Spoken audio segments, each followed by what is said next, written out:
So what happens at a conversation cafe? The conversation cafe method is really quite simple, and you don't have to be a trained facilitator in order to run one. You just have to be a welcoming presence and explain to people when they sit down at the table the simple agreements and the simple process. So here are the agreements. First, acceptance. Suspend judgment as best you can. Second, curiosity. Seek to understand rather than persuade. Third, open-mindedness. Listen with respect to all points of view. Fourth one is discovery. Question old assumptions. Look for new insights. The fifth is sincerity. Speak what has personal heart and meaning. And the sixth is brevity. Go for honesty and depth, but don't go on and on. Okay, let's go over those again. Acceptance. Suspend judgment as best you can. And of course, we're all judging each other all the time. So we're not asking you to be perfect and not judge. We're just simply saying, lower your judgments. It allows more to come into you so that you have an opportunity for more insight, more new thoughts, more connection. And also it gives everybody a sense of safety at the table because we all know that people are trying to suspend judgment as best they can. The second one is curiosity. Seek to understand rather than persuade. Your task at a conversation cafe is not to convince other people of your point of view, and you certainly don't want other people trying to convince you of theirs. So if somebody says something that you don't agree with or you don't understand, rather than instantly confronting them on that, see if you can understand them. What were they really trying to say? Curiosity. Open-mindedness.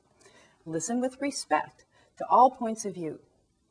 Now, in a conversation with a number of people, you're going to spend most of your time listening. And listening is an important part of a conversation as speaking is.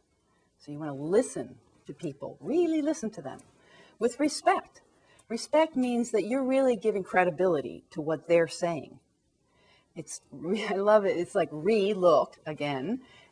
Spect, like spectacles. Look again. What are they really trying to say? And to all points of view, your conversation will be enriched by the more variety of points of view you have at the table. So you really want to listen with respect to all points of view. Now, also the next one is discovery. And it says, question old assumptions and look for new insights. Your task at a conversation cafe is to get up from the table, refreshed, and with your mind opened to new possibilities. So you really want to look for discovery, and you want to really notice those times when you are simply repeating again and again something that is an outmoded and outworn point of view. And so sincerity, what does sincerity mean? It's to speak what has personal heart and meaning. Sure, you can talk about an article that you read or an expert that you've heard, but speak about what it means to you. Not just lecture people about what somebody else said, because what people really are interested in at a conversation cafe is you. And then brevity. Go for honesty and depth, but don't go on and on. And if you want everybody at the table to be able to speak, you're going to have to keep your comments a little contained. And also you know that nobody else at the table is going to go on and on. So having that agreement allows the conversation to be really open and really lively and really inclusive. So now the process. You're going to explain the process to people. So you introduce the talking object, and you introduce the pens and cards, and that you're going to be able to write things down while you're listening. And then you introduce what's going to happen. The Conversation Cafe process is very simple.